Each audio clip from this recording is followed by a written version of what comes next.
She prepared a sumptuous meal, roast pork, baked potatoes, several vegetables for the dessert. She made a chocolate cake. I asked her how she obtained all the food, and she only smiled and stated that she was still in the French resistance. As we ate, she spoke a little bit of her parents and how her mother had taught her to cook. She insisted, however, that most of her culinary skills was derived from her stay at the monastery. It was there she learned most of the English she spoke, but insisted she learned more English these past several weeks than ever before. After several glasses of wine, it brought upon me a warm, glowing sensation. As we cleared away the dishes, she started to speak French, in which made a language I could not understand. We were standing in the middle kitchen. Suddenly she drew away, spoke something in French, and instantly corrected herself.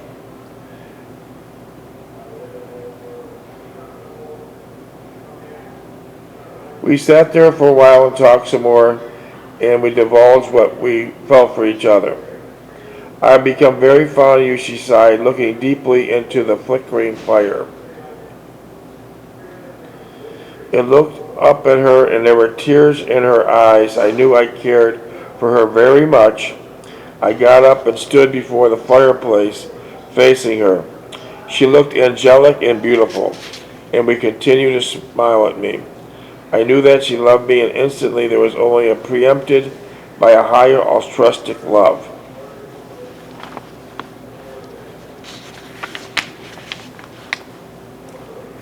I am confused. So much has happened. I'm older and I don't know if I could go back or if I really want to go back, she sighed as she clung to me. The only thing I'm certain of is that I must go back despite everything, and I don't understand what compelled me in that direction, she whispered. I suddenly realized I had the same affinity, and I did not want to return to my old life, but compelled to, as if there were irresistible forces driving me. A compulsion, if you will, that would overpower me despite the many varied reasons against its fulfillment.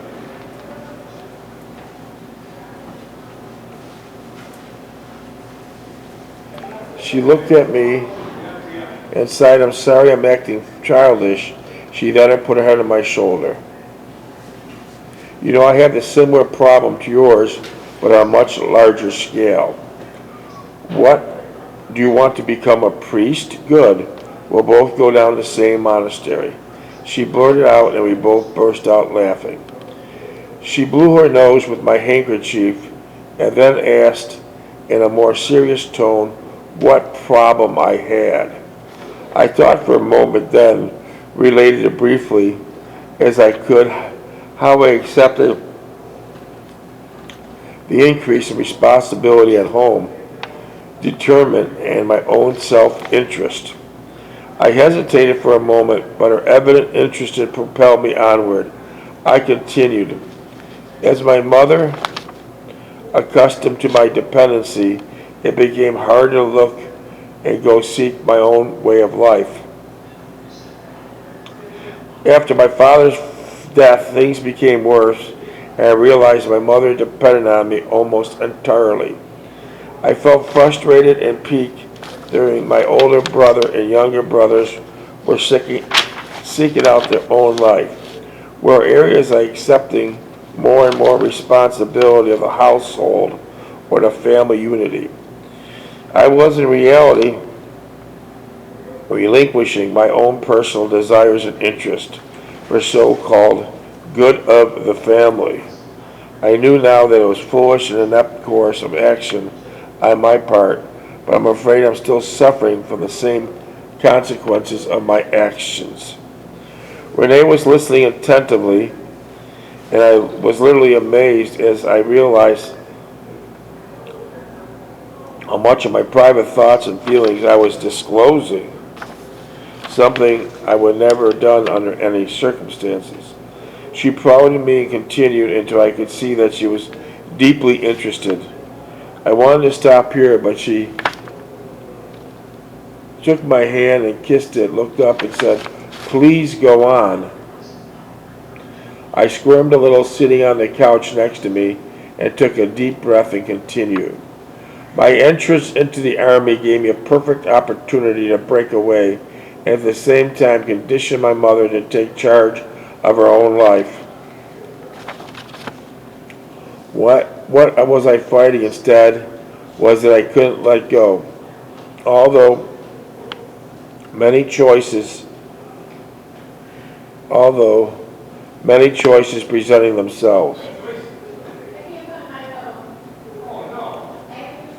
I would always discard them as inappropriate and leave them unresolved. As you spoke the same compulsion, I too didn't want to go back, but I felt compelled to go back. Renee then said something revealing at the same time ominous and frightening. You will go back. You will not want to, and you will admonish yourself the rest of your life, but you are defenseless against such a power. I was perturbed by her revelation, even though she was stating a truth. Deep down I knew it was factual, but up to a point, I did not want to admit it. I felt dejected and frustrated as she quickly reversed roles and consoled me, stating that I too suffered from the same fate as she. It was difficult to fully comprehend all of this new insight into the complexities of our adult lives. But one thing was certain for sure. I could not reveal my most inner thoughts with either Anne or Jean as I just had with Renee. For surely my reluctance to commit myself to either Anne and Jean was solely dependent on the acceptance of my unusual circumstance. And I knew all the time that it was almost impossible that they would condone such a relationship. Renee got up and went into the kitchen. I stayed on the couch, toiling over my newly found insight. I did not feel better for knowing my fate, but would have given anything to be able to cling to my own inclinations and submerge my inner thoughts.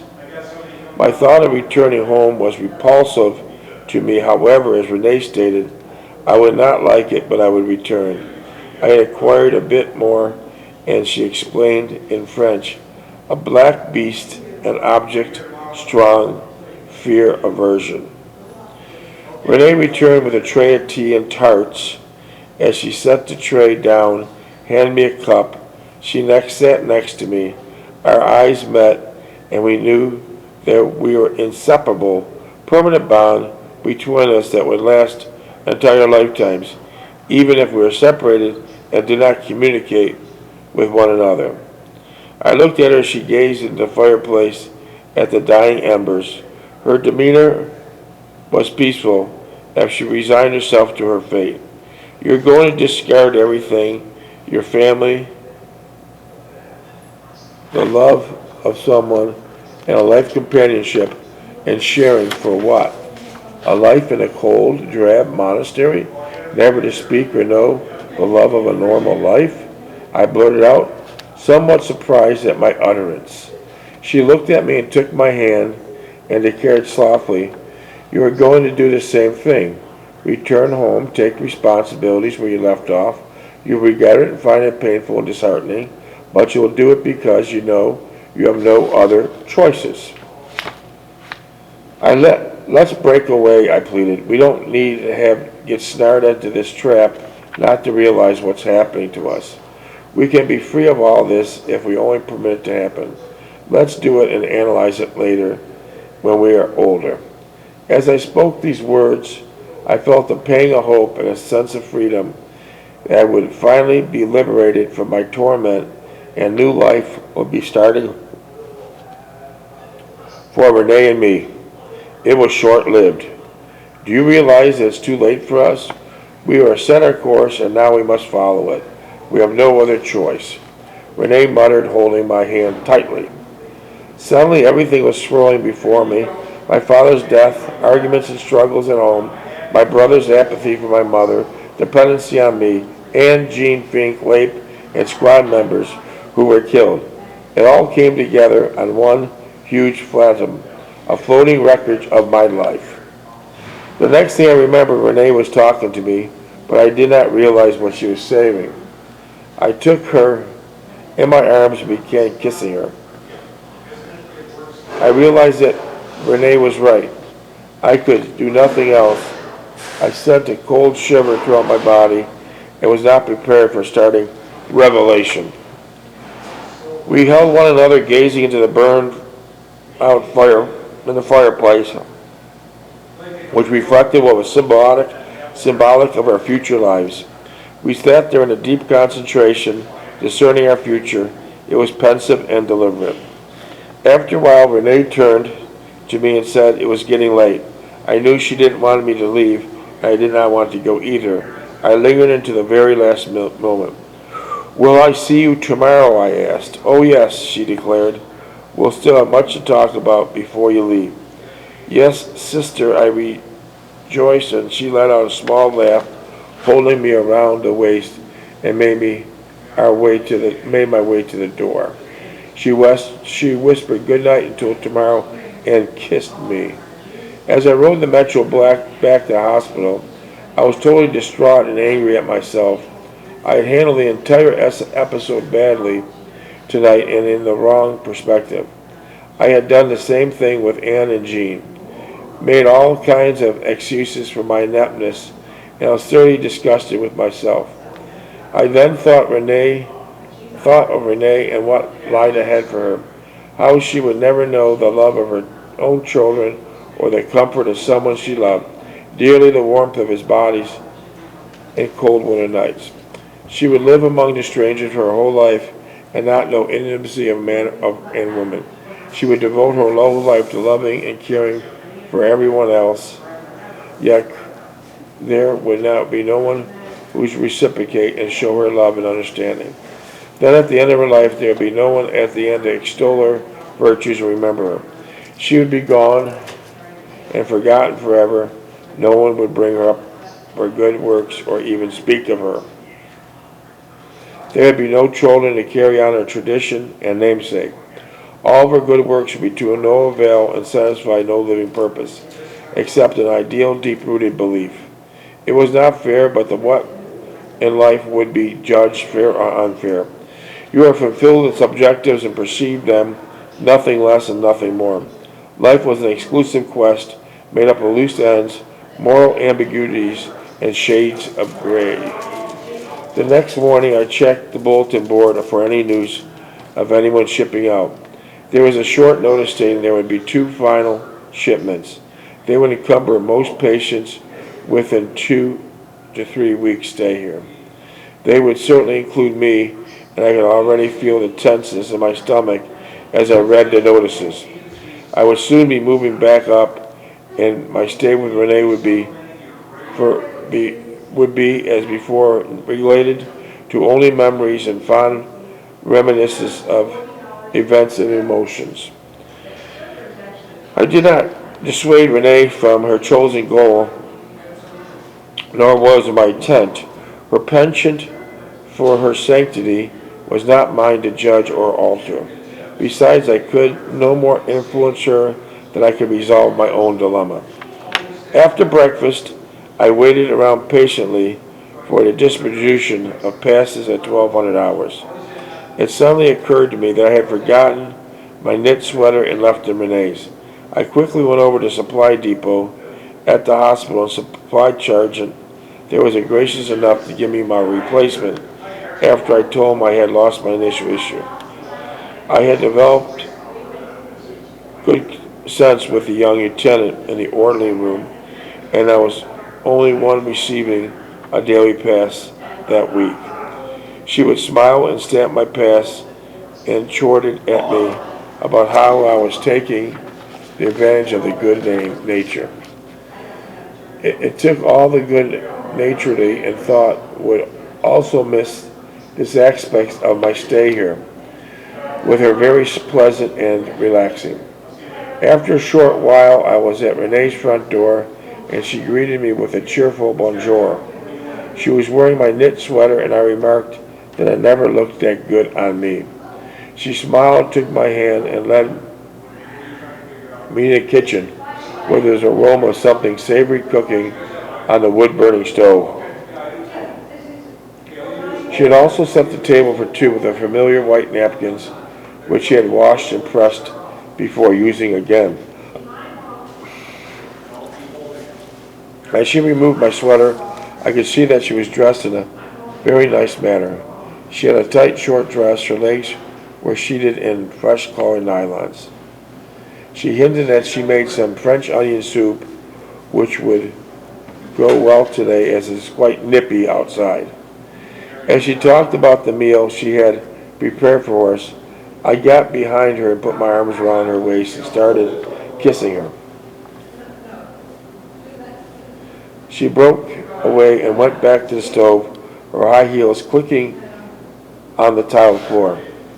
I sat down at the kitchen table, watching her move gracefully about. She would glance at me occasionally and smile, and quickly turn away. As I ladled the onion soup into our bowls, I could smell the sweetness of her body and desire welled inside me. I told her many times I was out here that I'd be shipping out in several days. She said she understood and was as disheartened by the event. She stated that my going away made it easier for her to reach her decision about returning to the convent. I don't know what I would do or decide if you stayed here longer, she stammered, twirling her spoon in her soup. I could see that she was concerned greatly about doing the right thing before I left. We ate a little, frustrated by the eventual departure for good and a desire for one another. We left the kitchen, went into the parlor where I made a fire in the fireplace. We both sat seeking comfort and guidance in its flickering light.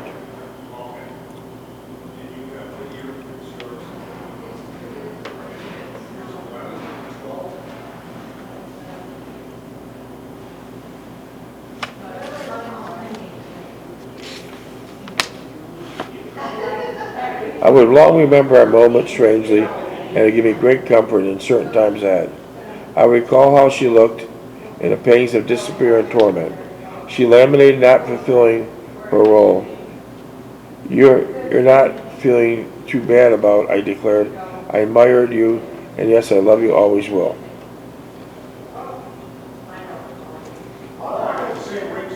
The most notable and empathetic was that she did not want to perpetuate a slavery of the mind and heart in an unauthentic human existence. There was a profound, astute thought and basis to our substance. She believed in a life originated supernaturally through intelligent design. As she related her thoughts to me, I came to realize the full significance of this extraordinary person. She would never be content to live a tolerable, mediocre life. There was something with her that which was compelling to greater attainment, be it monistic life or any other achievements which were in the realm to seek. I saw Renee twice more before I shipped out and was greatly saddened and distressed at the thought of never seeing her again.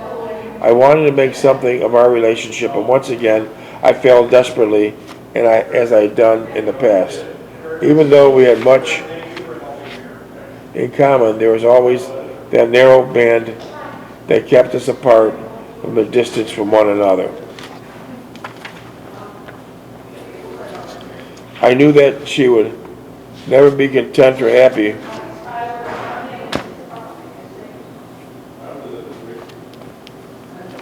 I knew that she could never be content or happy with the life I could give her. It was sad commentary on our brief and loving relationship, but it was true, and I knew it from the day I encountered Renee. Our love for one another could never compete with the life I would inflict on her. The ward was in a state of apprehension. The next shipping list would encompass everyone here 2 weeks or longer.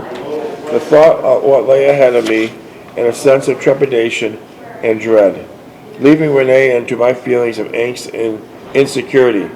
I had not accomplished anything and was going back the same way I came, empty-handed and forlorn. When I saw Renee that afternoon, I informed her that I would be leaving in several days. She was upset with the news but tried to conceal that I was leaving in several days. We decided to spend the days as we had the last several in the privacy of her home. She had prepared another sumptuous meal, and I regretted that I could not obtain some food from the hospital kitchen to repay her in some small way. We would sit near the fireplace and talk about many things. I would relate to some more of my family life, and she would listen attentively. Afterward, a word of encouragement here and there. I would tell her how I did not look forward to going back to life, but felt compelled to do so. I would hint that I'd be perfectly content to start a new life with her. She would listen and express a like attitude and desire, and would invariably conclude that it would never come into being. Here, John. Piece of candy? You want a piece of candy? What do you got? Candy.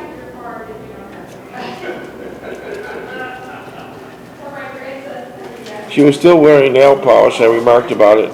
She smiled and said, "I'm wearing it because I don't want you to think I'm a prude." I took her hand, pressed it to my lips. I would never think in that light. As I said the words, I thought what it might be like actually to be with her. "Why can't I be like other women in her regular desires and wants?" she whispered. Of course, I did not say, but I only held her, thinking of the days rapidly approaching when I'd never hold her again. "Are you hesitant in going back?" she asked, crossing her legs, throwing her head back. I answered honestly, "I'm scared to death, knowing more of what I faced the second time around. It's like starting all over, and new faces and old fears." I got up and stood before her. I gazed at her cherubic, rapturous being. I thought, what an opportunity I was letting go, being part of her life and being loved by her. "I don't know what I fear the most, the Germans or returning to civilian life. All that entails," I said. "Yes, you have a harsher and sterner life to return to than what is before me," she sighed, putting her arms around my waist. "I wish I could help you, but I'm afraid I can't. I have a similar quandary, which in many ways are much simpler to resolve than yours. I dare say mine with my rewarding than yours." She left my side, returned to the couch, and sat down. Looking, she continued, "I would like nothing better than say to you, let's discard the whole area of truth, religion, and responsibility and think of only ourselves and our life together. We earned it. I know you find this reprehensible, as I would, and the knowledge this would be ultimately destroy one another." I knew she was speaking frankly, but I was still clinging to some imaginary breakthrough in our thinking.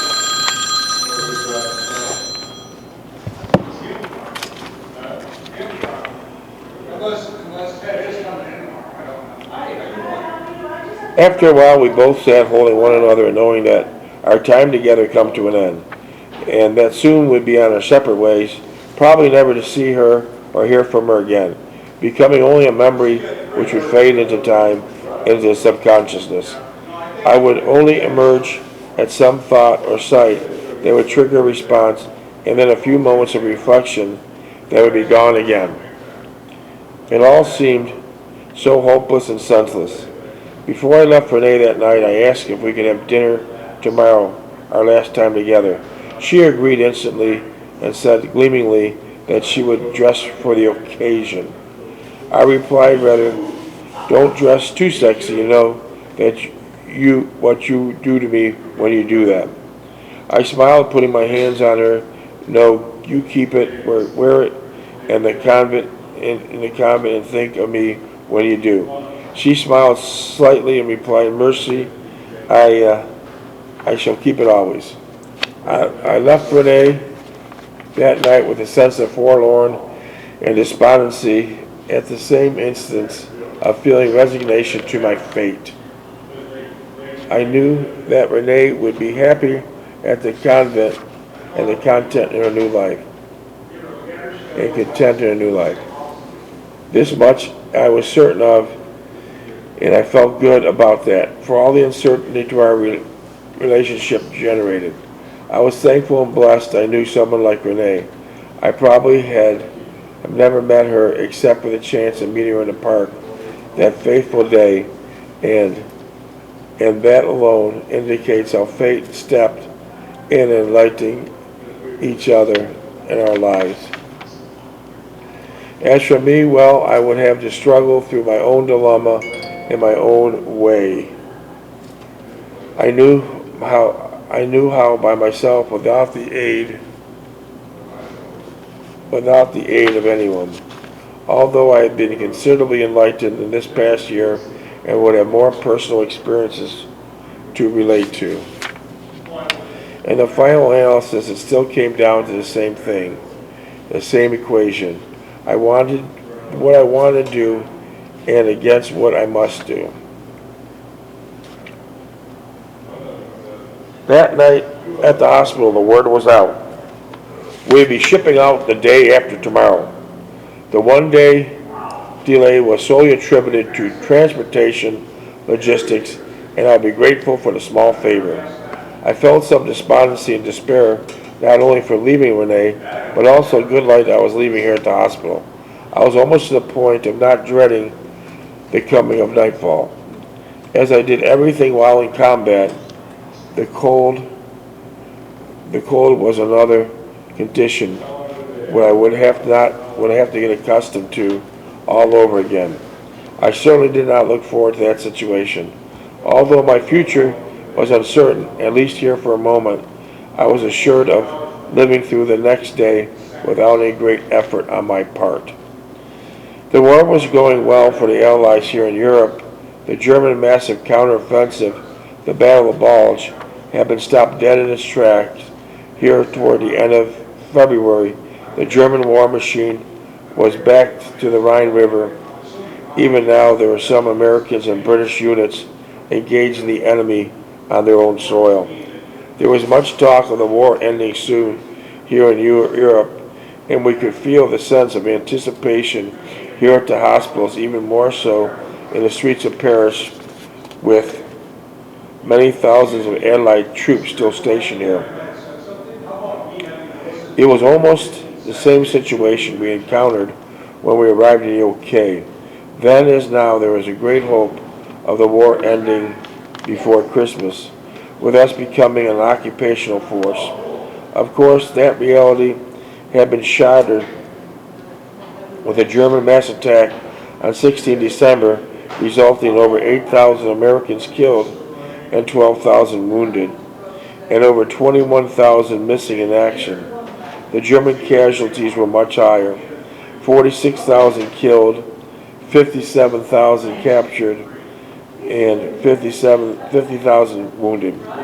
Now, once again, there was much fanfare regarding the demise of the German war machine, and once again I would be subject to its onslaught. I only hoped and prayed that I would be as lucky the second time around. There was nothing strange or perplexing about the return to the battle as compared to my first experience. Somehow I was thinking more about my returning to civilian life than I was about back in the combat. I still had the tension and sense of uneasiness in the pit of my stomach, but somewhat mysterious fashion, the thought of going home took precedence over my anything else. In a word, I wanted something else to take place of the war to keep me from returning to my old life. Renee would be my sanctuary, my fortress, and to a new and brighter life. Of course, that would never be, and once again fate had stepped in, the last movement, and deprived me of what I had truly desired and coveted.